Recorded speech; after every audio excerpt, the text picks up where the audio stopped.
Bismillahirrahmanirrahim. Assalamualaikum warahmatullahi wabarakatuh. Alhamdulillah, wassalatu wassalamu ala rasulillah wa ala alihi wa ashabihi wa mawalah. Rabbi shrah li sadri wa yassir li amri wahlul 'uqdatam min lisani yafqahu qawli. Amin ya rabbal alamin. Alhamdulillah kita bisa bertemu. Mungkin ada sebagian yang bertemu kembali dengan saya, dan ada yang baru pertama kali bertemu dengan saya. Kalau di tempat ini saya baru pertama kali ini, tapi kalau yang di tempat sana itu dulu, itu sudah pernah beberapa kali di sana. Namun demikian, alangkah baiknya kalau saya memperkenalkan diri saya dulu. Nama saya itu nama yang paling pendek sedunia, A saja, atau A saja.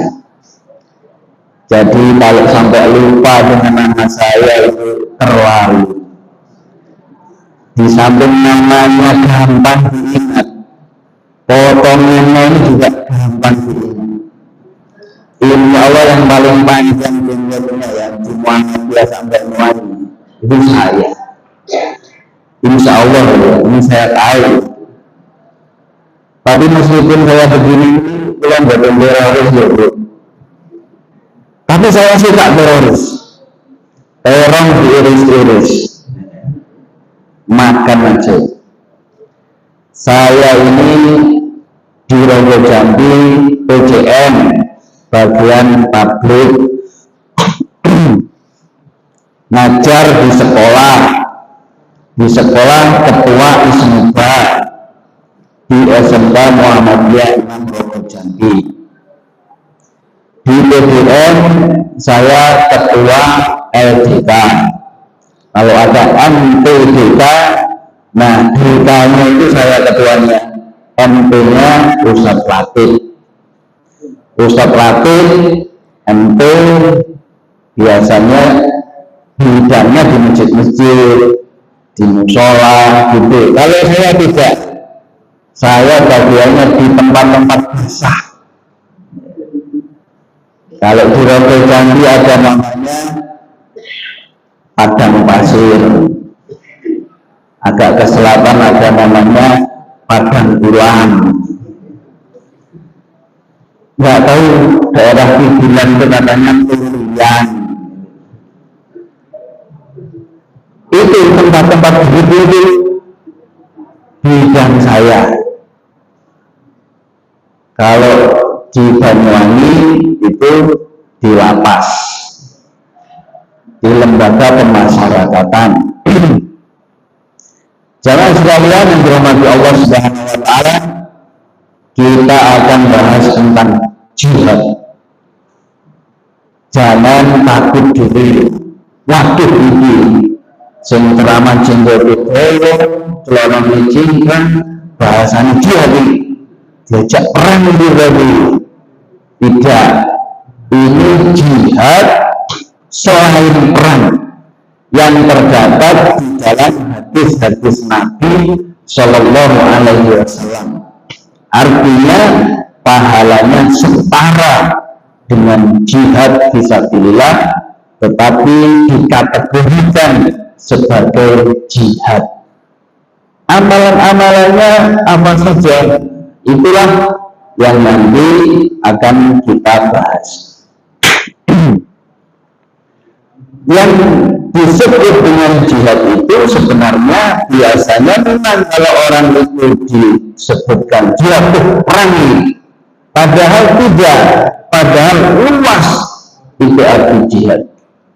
Kalau di dalam Muhammadiyah sendiri, jihad itu adalah mengeluarkan segala daya upaya, pikiran, jiwa, tenaga, harta untuk memajukan masyarakat memajukan umat negeri ini, bangsa ini secara khusus seluruh umat Islam pada umumnya,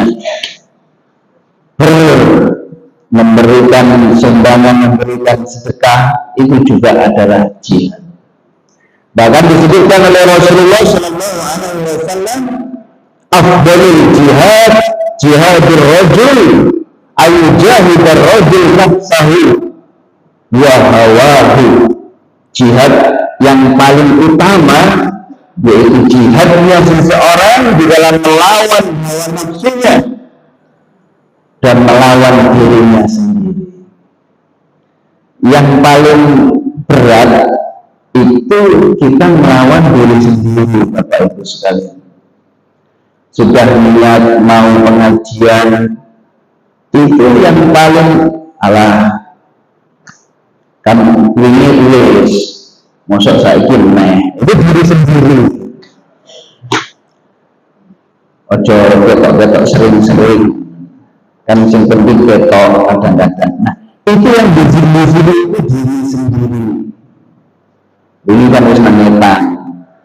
Ya, kadang-kadang menyetan, kadang-kadang mengkulon, terus-terusan. Nah, itu yang namanya diri sendiri. Jadi yang paling berat adalah melawan diri sendiri.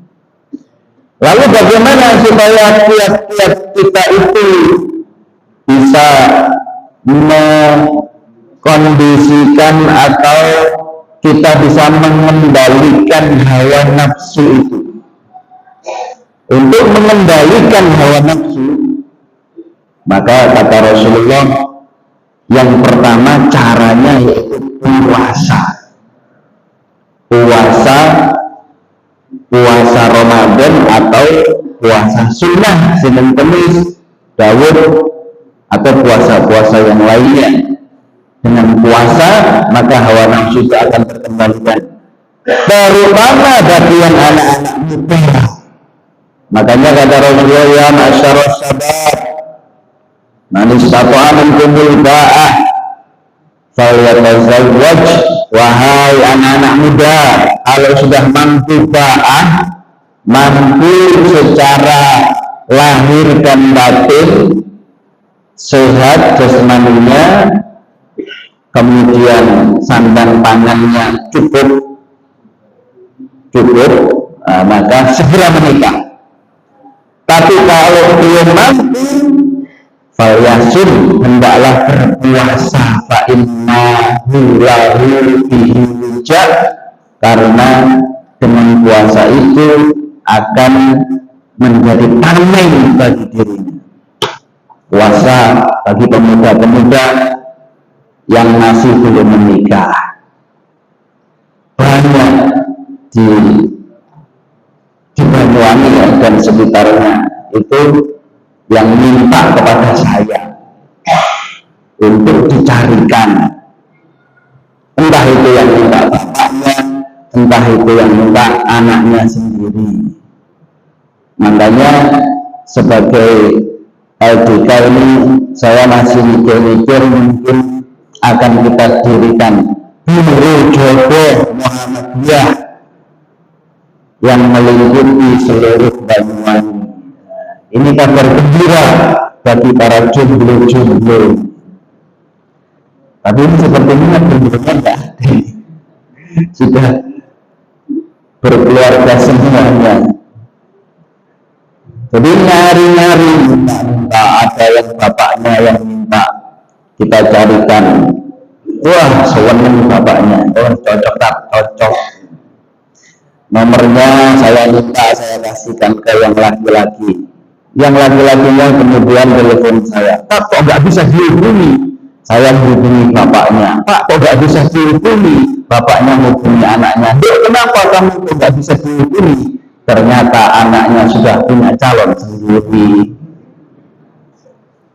Ya, wah ini seandainya panjenengan sendiri Pak yang menikah ini harus jadi.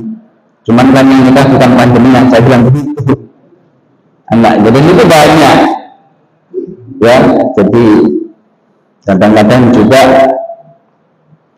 sudah saya carikan, kemudian bubar. Waduh, moral ini saya ya. Jadi dengan berpuasa, anak muda apalagi sudah punya penghasilan, apalagi waktunya kosong, punya penghasilan, waktunya kosong, masih muda, nggak mungkin itu terus kemudian semangat ke pengajian, karena ada hartanya, itu nanti arahnya ke hal-hal yang buruk. Makanya dengan berpuasa. Yang berikutnya, untuk mengendalikan hawa nafsu itu dengan berdoa kepada Allah supaya mendapatkan perlindungan dari perbuatan-perbuatan yang buruk. Di antara doanya yang bisa kita amalkan sehari-hari supaya kita mendapatkan akhlak yang baik, terkendali hawa nafsunya, Allahumma inni a'udzubika min munkaratil akhlaq wal a'mal wal ahwa. Ya Allah, sesungguhnya aku ini berlindung padamu dari keburukan akhlakku, keburukan perbuatan-perbuatanku, berlindung dari keburukan hawa nafsuku. Ini soalnya kalau kita tidak minta kepada Allah, maka kita sangat tidak berdaya. Apalagi zaman sekarang ini ya, di mana godaan itu tidak perlu keluar rumah, tapi ada di HP, ada di HP. Sehingga di antara cara supaya mengendalikan hawa nafsu itu yaitu dengan tidak berbuat maksiat dalam kesendiriannya. Untuk tidak berbuat dosa ketika banyak orang itu lebih mudah daripada untuk tidak berdosa dan menjaga diri ketika dalam kesendirian. Kan kalau banyak orang, kalau minum dilihat banyak orang nih, saya harus benar-benar ya, bismillahirrahmanirrahim, alhamdulillah, selesai. Nggak ada orang, pas di rumah sendirian, buka kulkas, minum sambil berdiri, pakai tangan kiri lagi, nggak ada orang. Justru itulah yang kita harus waspada, yaitu ketika sendirian hawa nafsu kita ini nggak terkontrol. Kalau sudah sendirian, maka harus betul-betul ingat Allah melihat itu. Sendirian di kamar, pakai HP. Anak muda sendirian di kamar, pegang HP. Waduh, itu patut dicurigai. Apa ini? Melihatnya apa ini? Jangan-jangan buat flora dan fauna. Flora fauna itu kan tidak pakai baju. Jadi anak-anak muda itu harus benar-benar diperhatikan. Yang kata Rasulullah SAW, ada orang yang membawa pahala sholat, pahala puasa, pahala zakat sebesar gunung Uhud. Tapi itu semuanya menjadi hangus. Kenapa? Karena idza khalau bi maharimillah intahatuha. Karena ketika dia itu sendirian, batas antara dia dan keharaman Allah itu sangat tipis sekali, maka batas ini dia terjang, karena tidak ada yang lihat, sehingga dia berbuat yang dilarang oleh Allah ketika sendirian. Karena dengan HP ini dalam kamar bisa berjudi, bisa nggak tanpa orang tahu, bisa tadi itu melihat gambar atau film yang dilarang oleh Allah, bisa juga itu chattingan ya, video call yang dilarang oleh Allah, dan berbagai macam lainnya. Jadi itu yang pertama, jihad melawan hawa nafsu itu mempunyai pahala sebesar pahala jihad fi sabilillah atau pahala perang melawan orang-orang kafir. Yang berikutnya, amalan yang mempunyai pahala jihad yaitu berbakti kepada orang tua. Tat, saya kan sudah tua, Pak. Nah, bukan berarti kalau sudah tua nggak punya orang tua. Kita ini semuanya anak-anak. Orang tua sudah meninggal. Justru itu kita harus bisa lebih berbakti lagi dengan mendoakan mereka. Kita ini anak-anak semuanya, karena kita ini punya bapak, punya ibu yang sudah meninggal, maka selalu dimintakan ampun kepada Allah Subhanahu wa Ta'ala, sehingga di akhirat itu kata Rasulullah ada orang yang merasa heran dengan banyaknya pahala yang dia dapat atau banyaknya kenikmatan yang dia dapat, padahal dia merasa nggak begitu banyak berbuat kebaikan. Wah, mendapatkan istana yang luar biasa megahnya, mendapatkan kenikmatan surga yang luar biasa, dia itu sampai protes dalam artian yang positif. Dari mana ini semuanya ya Allah? Perasaan dulu kalau pas puasa sunnah juga saya jarang-jarang. Perasaan juga kalau pas baca Al-Quran saya juga jarang-jarang. Sholat malam juga jarang-jarang. Tapi kok ini banyak sekali ya Allah. Dari mana ini? Lalu ada yang menjawab, bisyibari walakita min ba'dika. Ini disebabkan karena istighfar atau permintaan ampun anakmu untukmu setelah engkau meninggal dunia. Subhanallah. Jadi anak kita itu harus kita didik sejak sekarang sebaik-baiknya supaya bisa mendoakan kita sebagai orang tua. Dididik agamanya, usul salatah, 3 pokok agama harus ditanamkan, mengenal tauhid Allah Subhanahu wa Ta'ala, bisa membaca Al-Quran Al-Karim, dan mengenal dengan baik sejarah hidup Nabi Muhammad Sallallahu Alaihi Wasallam. Kalau saya pas ngetes anak-anak praktek ibadah ya kita tahu yang di sekolah kita, di sekolah Muhammadiyah itu 99,9% itu bukan anaknya orang Muhammadiyah. Ya kita didiknya hanya beberapa jam saja, artinya lebih banyak mereka yang mendidik, orang tuanya yang mendidik. Itu sungguh sangat miris gitu ya. Ketidakmampuan di dalam memahami agama atau tidak tahunya di dalam masalah agama itu betul-betul sangat mendasar sekali, betul-betul mungkin di luar dugaan kita gitu ya. Kok ada orang Islam kayak begitu gitu? Ada yang baca Al-Quran kan gitu ya, baca Al-Quran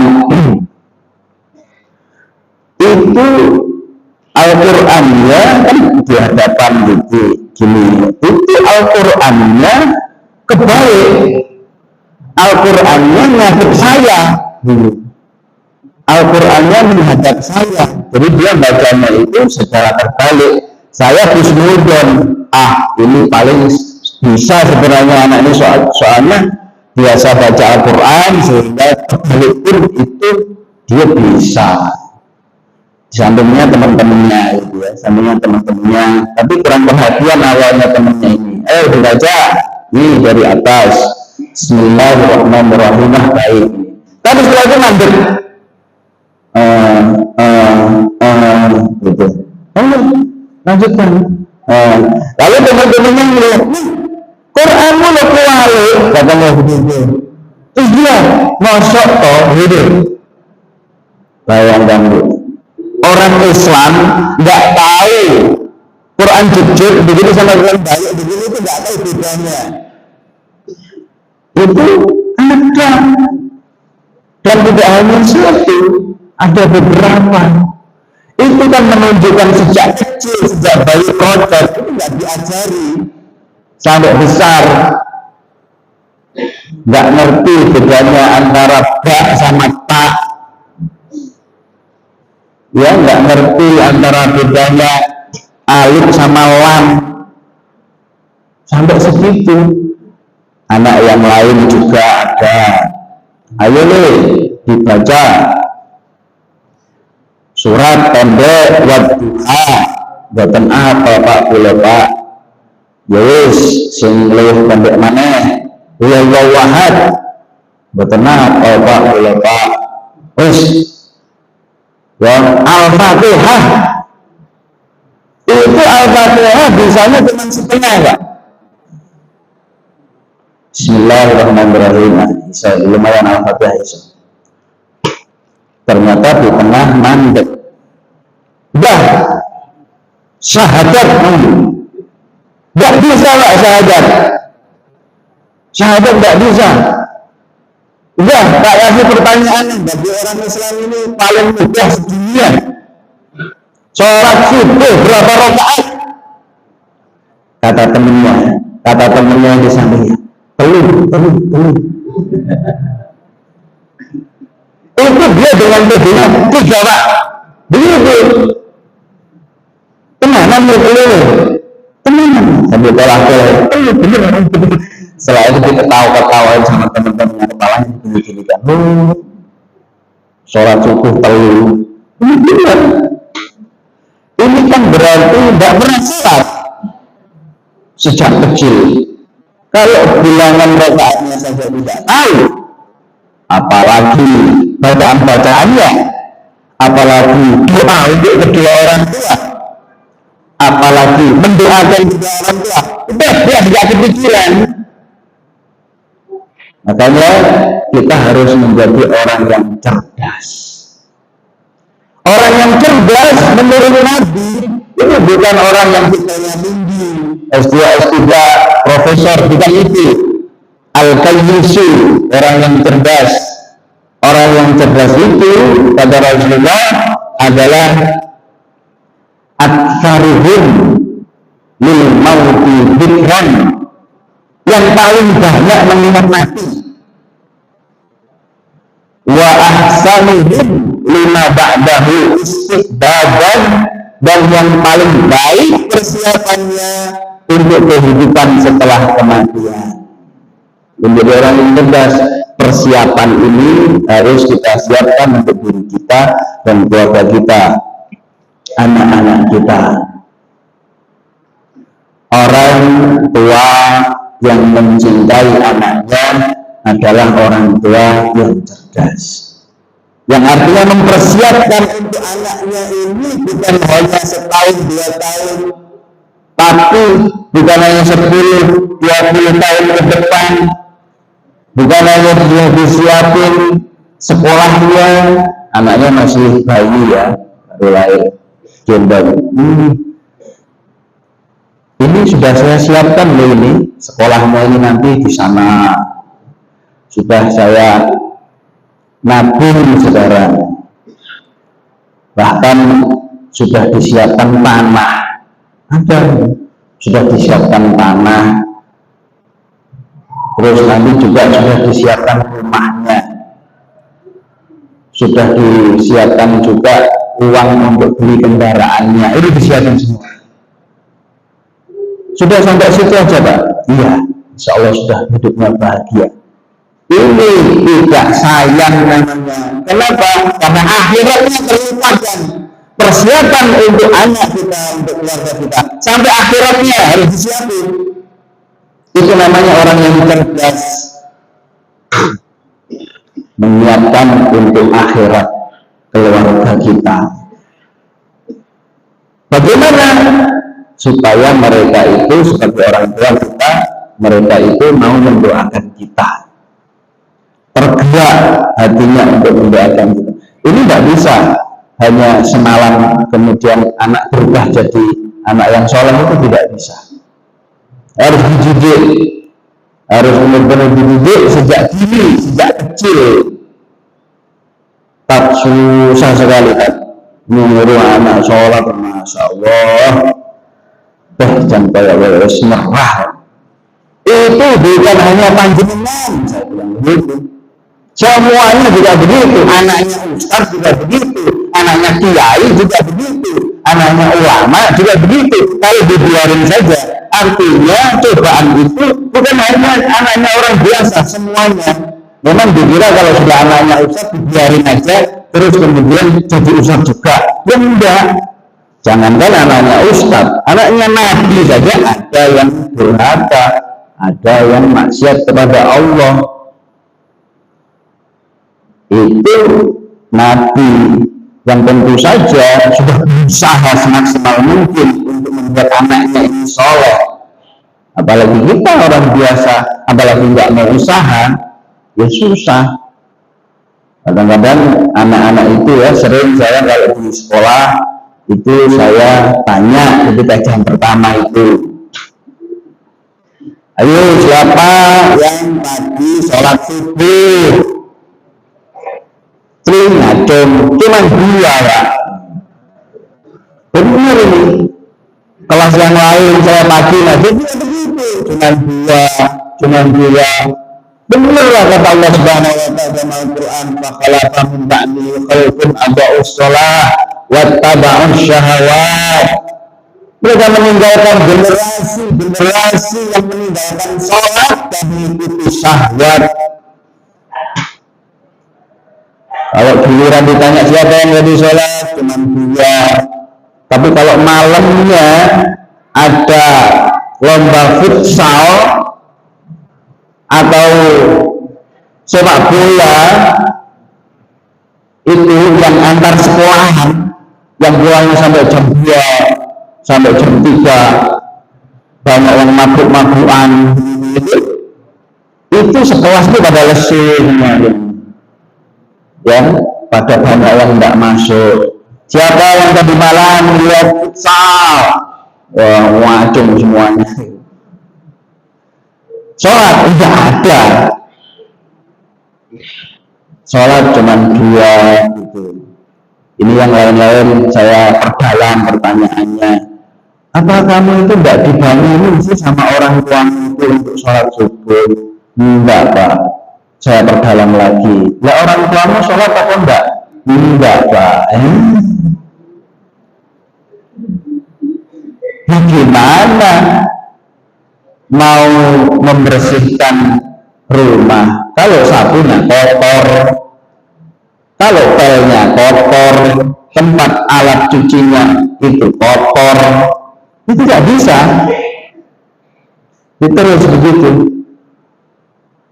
Makanya katanya Kiai Haji Ahmad Dahlan rahimahullah ta'ala, Islam tidak akan mungkin hilang dari muka bumi ini sampai hari kiamat.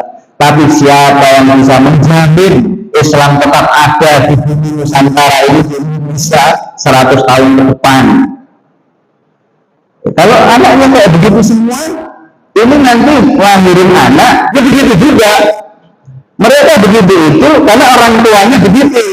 Kenapa orang tuanya begitu? Karena bahnya dulu juga begitu, bahnya begitu juga. Itu lama-lama gak ngerti biasa agama. Jika sudah mayoritas bilang kita juga nggak ada saat itu. Mungkin anak-anak kita juga sudah nggak ada 100 tahun, 200 tahun ke depan.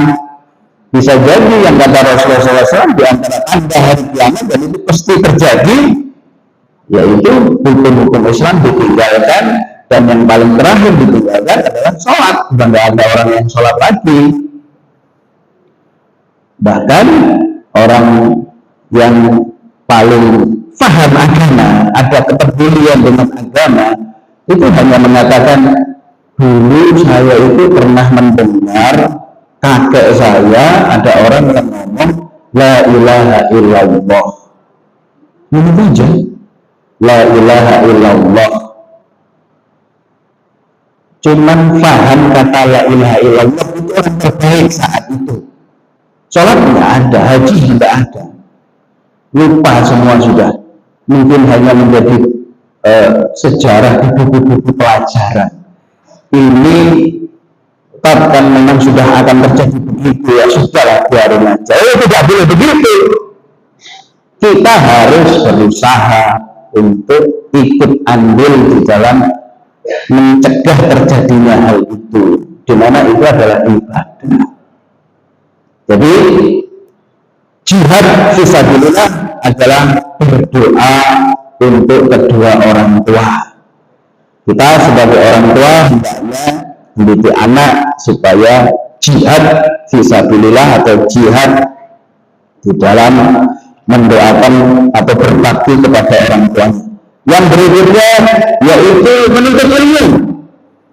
Kita begini ini pahalanya besar loh, Pak. Man kharaja fi talabil ilmi fahuwa fi sabilillah hatta yarji'a. Barang siapa yang keluar dari rumahnya untuk menuntut ilmu, maka dia di jalan Allah, dia seperti orang berperang di jalan Allah, pahalanya seperti pahala jihad sampai pulang. Di dalam hadis yang lain disebutkan bahwasanya para malaikat itu setiap hari keliling-keliling mencari majlis-majlis ilmu meskipun Allah sudah tahu, kemudian melaporkan kepada Allah Subhanahu wa taala, lalu melaporkan, ya Allah, di sana ada orang yang kurang semangat di dalam majlis ilmu, di sana ada orang yang kurang fokus di dalam majlis ilmu, meskipun Allah sudah tahu. Lalu katanya Allah Subhanahu wa taala, semuanya aku ampuni dan semuanya aku hindarkan dari musibah. Keutamaan majlis ilmu, meskipun di tempat pengajian ada ngantuk-ngantuk, wah tetap ganjarannya gede. Wah kalau gitu ngantuk saja, tapi jangan. Meskipun dalam rangka untuk ketemu teman, dalam rangka untuk nagih hutang, awas memang PAT tak tagih. Biasanya yang ditagih nggak ikut PAT. Nah di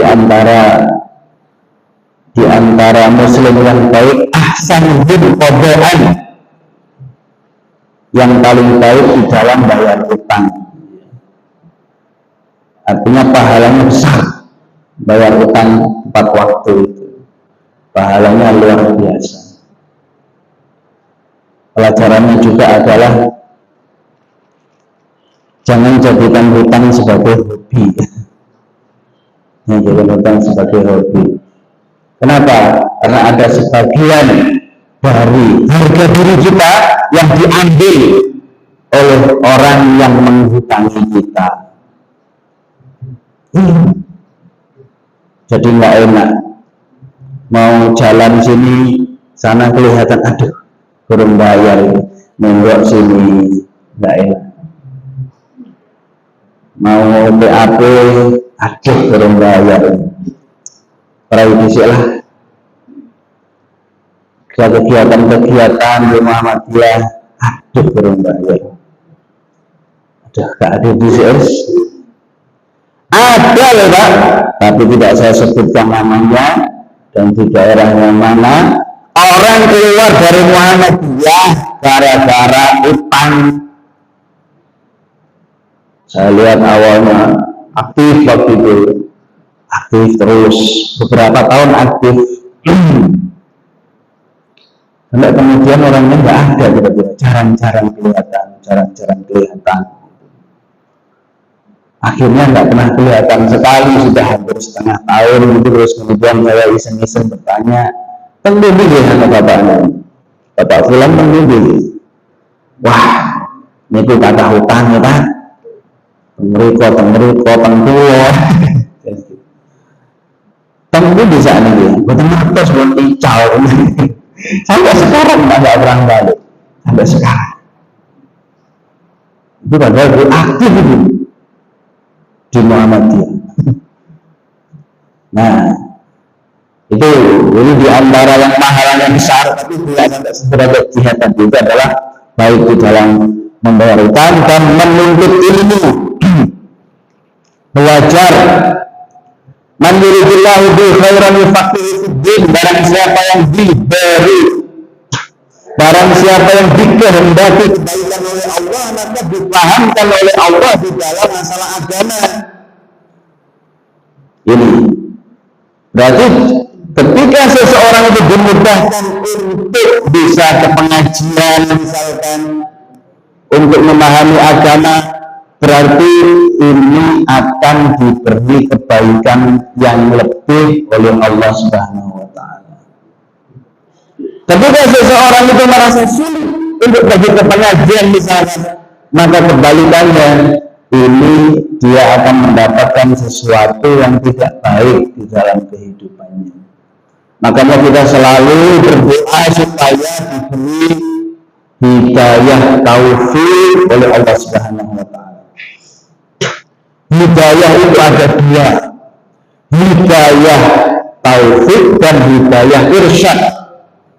Hidayah irsyad, petunjuk irsyad itu adalah petunjuk yang berasal dari manusia seperti ini, atau melihat YouTube, pengajian, atau membaca buku. Intinya berasal dari manusia petunjuk-petunjuk itu. Nah, ada hidayah taufik yang ini datangnya dari Allah Subhanahu wa Ta'ala berupa kehendak yang ada di dalam hati, bahasa Jawanya kerempet penjeroni manah, kerempet berbuat kebaikan. Itu hidayah taufik. Jenengan tidak akan bisa nyampe sini kalau tidak ada kerempet itu tadi. Jenengan tidak akan bisa sholat malam kalau tidak ada kerempet itu tadi.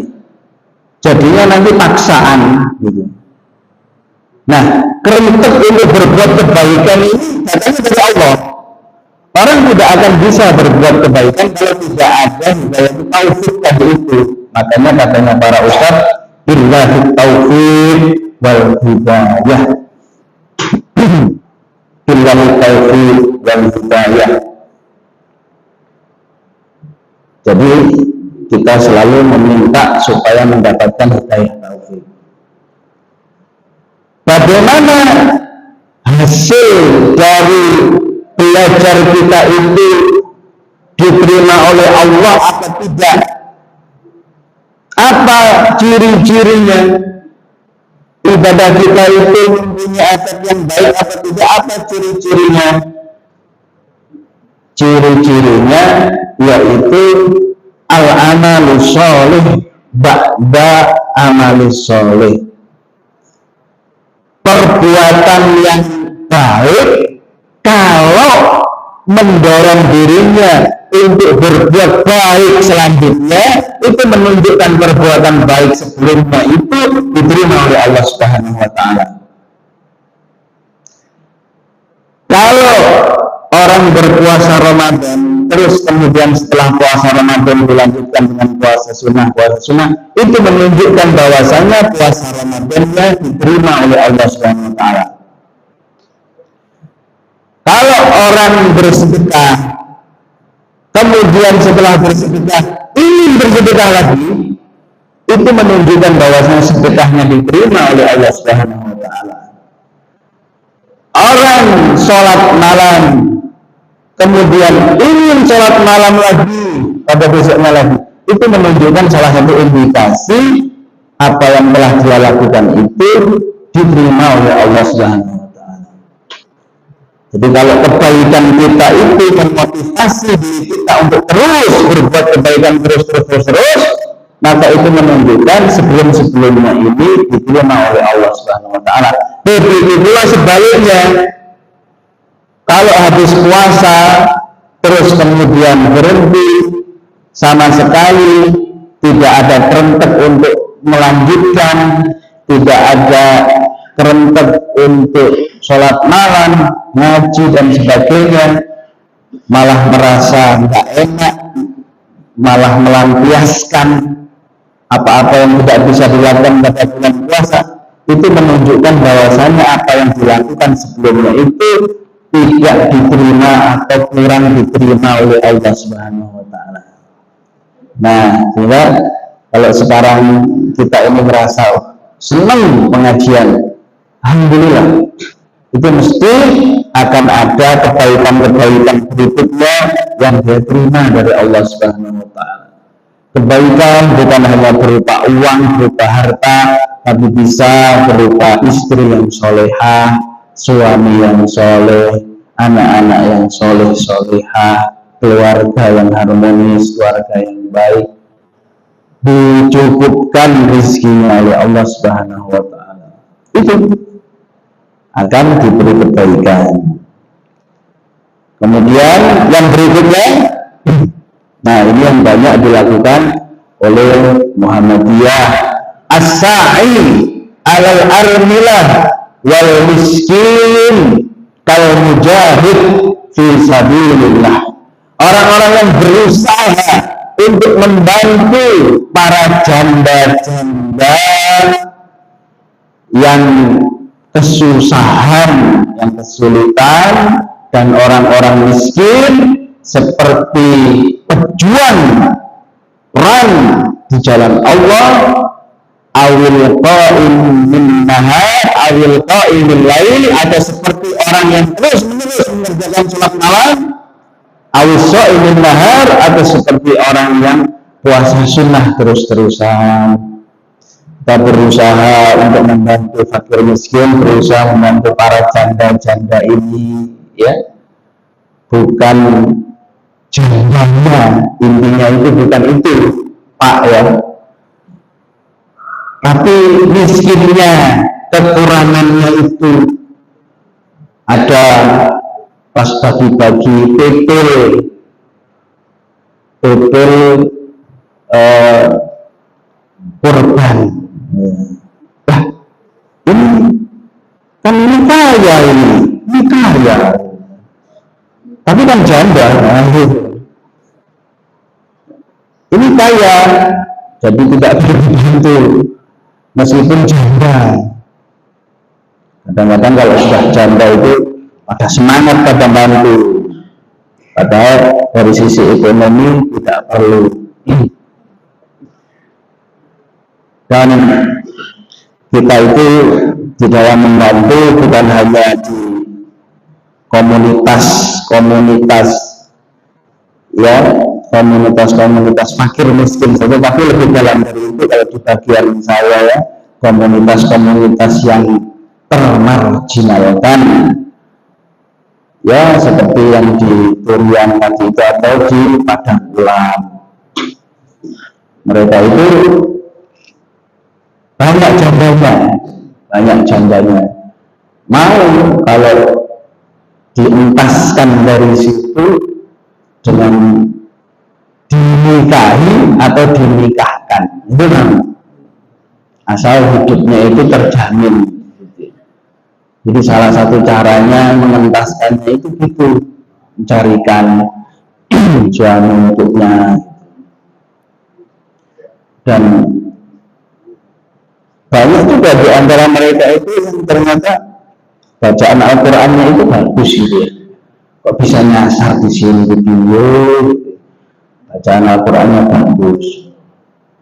Ya, alasannya bermacam-macam, tapi terutama ya masalah ekonomi.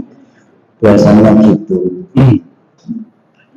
Bahkan yang kalau di Rogo Jambi itu kan dekat dengan masjid kita itu ya, dekat dengan masjid kita 500 meter itu sebenarnya, seret ya, itu situ.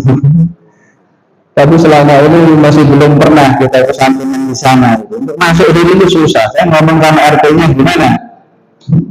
Masuk situ gimana? Ntar katanya saya masih hubungi dulu mucikarinya. Benar Pak, mucikari. Ini mamanya, katanya mamanya yang membawai. Terus masuk ke sana juga ada juga itu namanya Asika. Asika itu diskotik.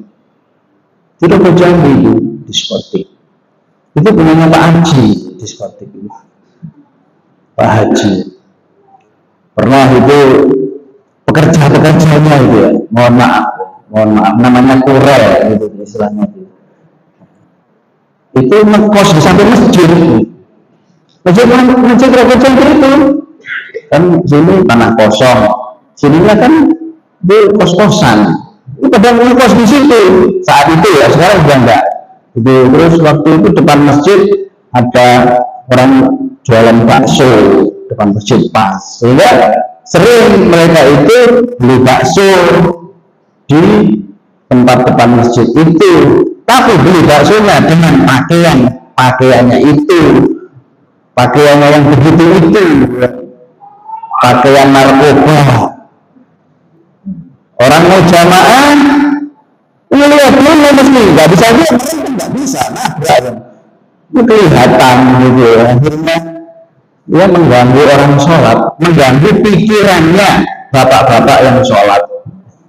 Allahu Akbar, aduh tadi itu ya segini ya pakaiannya narkoba, pakaian narkoba itu nampak rupa kolornya malah bangga tuh. Akhirnya dinasihati sama bapak-bapak itu, boleh kalau beli di sini, cuma dengan suara keras ini, boleh kalau beli di sini pakai baju yang benar, jangan kayak gitu. Akhirnya dia cuma jari ada di selumpangan serep gitu, ya tetap aja itu mengganggu juga di depannya, sampai akhirnya baksonya tutup ya. Akhirnya kos-kosannya juga tutup juga akhirnya, sekarang tutup kos-kosannya itu, pindah ya. Tapi sempat fase-fase itu sempat itu beberapa bulan atau setengah tahun lah gitu ya.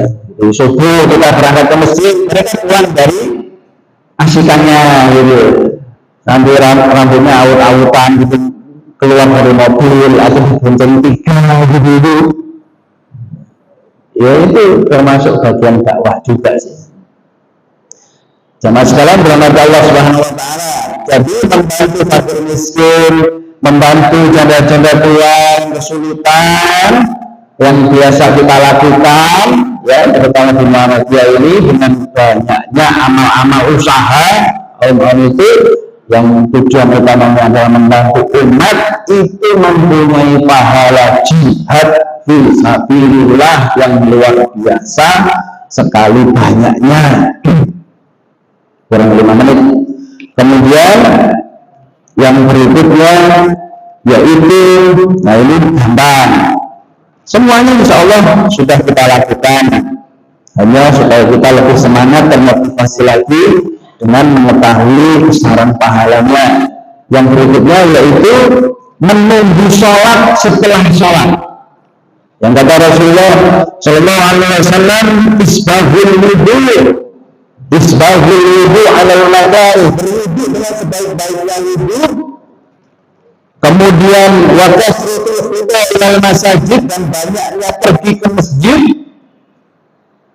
kemudian wan nadar lissalah ba'da shalah, menunggu sholat setelah sholat, duduk dengan baik, kemudian pergi ke masjid untuk berjamaah, kemudian menunggu sholat setelah sholat maghrib ke isya gitu ya. Itu pahalanya pahala jihad, terutama bapak-bapak ini karena jamaah. Belum lagi ada diberi umum-umum oleh Rasulullah SAW, man shalla lillahi arba'ina yawman, barang siapa yang sholat ikhlas karena Allah selama 40 hari, fil jama'atin, dalam berjamaah, diberi takbiratul ula, sambil mendapati takbiratul ihramnya imam. Ini syarat utamanya ini, dapat takbiratul ihramnya imam 40 hari 40 malam, maka kutiba lahu baro'atani, ditulis untuknya 2 kebebasan, baro'atun minan nar wa baro'atun minan nifaq, bebas dari api neraka dan bebas dari kemunafikan. 40 hari 40 malam, Pak. Jamaah terus, tapi tidak masbuk, bukan hanya tidak masbuk, tapi juga mendapati takbiratul ihramnya imam. Ada teman saya, orang yang saya tahu, yang dengan kesibukannya yang luar biasa itu tidak mudah untuk bisa 40 hari 40 malam salat jamaah dapat takbiratul ihram imam, itu tidak mudah dan berat. Jadi harus terus sambung menyambung, tidak boleh terjeda sama sekali. Pernah beliau bercerita ketika itu sudah hampir 40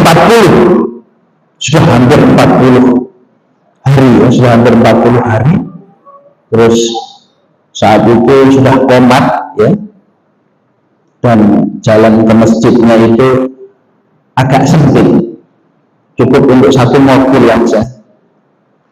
Kita sudah hayya 'alas shalah, itu kurang ya kira-kira 200 meter begitu, itu ada mobil atret, hayya 'alas shalah, mas ini nggak cepetan orang ini. Jadi akhirnya atretnya selesai, la ilaha illallah, sampai sana itu sudah Ar-Rahmanir Rahim. Waduh, Allahu Akbarnya ketinggalan, mulai lagi dari awal lagi. Tapi itu sangat membahagiakan. Kita berkompetisi untuk akhirat, itu menyenangkan rasanya, meskipun telat ini. Ada mulai lagi, tapi bukan berarti nggak dapat pahala, itu dapat pahala. Nah, kita itu nyari itu asik. Rasanya ketika kita itu berkompetisi dan kita itu ekstrim pada diri sendiri di dalam masalah ibadah, bukan ekstrim kepada orang lain, tapi dari diri sendiri. Pokoknya saya harus jamaah terus, kalau saya nggak jamaah akan saya ganti dengan sedekahnya 100.000 langsung. Ini kan teman-teman doa dulu ini agak jamaah 1.000 jamaah, berat sama diri sendiri. Tidak apa-apa, saya nggak jamaah, saya ganti sama puasa sunnah, harus puasa sunnah. Kalau nggak puasa sunnah, saya ganti dengan sedekah, misalkan begitu. Ini cara-cara kita di jalan memotivasi diri, di jalan kita meraih akhirat. Terakhir, jamaah sekalian dirahmati Allah Subhanahu wa taala, kita sebagai orang muslim, sebagai orang mukmin pada hari-hari ini ya, pasti pikiran hati kita dengan adanya berita itu, kita tidak bisa lepas dari saudara-saudara mukmin muslim kita yang ada di Palestina ya, yang ada di Gaza. Maka kita minimal ikut mendoakan kebaikan, keselamatan, perlindungan untuk mereka. Semoga yang meninggal dunia diampuni oleh Allah, semoga yang bertahan hidup di sana diberi kesabaran, diberi kekuatan untuk mereka, dan mereka segera dilepaskan dari berbagai macam kekejaman, kezaliman dari penjajah Zionis Israel. Allahumma anjil ikhwanana muslimin di Filistin. Ya Allah, selamatkanlah keluarga saudara kami sesama muslim di Palestina dan lindungilah mereka. Ini saja yang bisa saya sampaikan. Mohon maaf apabila ada kesalahan, kekurangan. Billahi taufiq wal hidayah. Wassalamualaikum warahmatullahi wabarakatuh.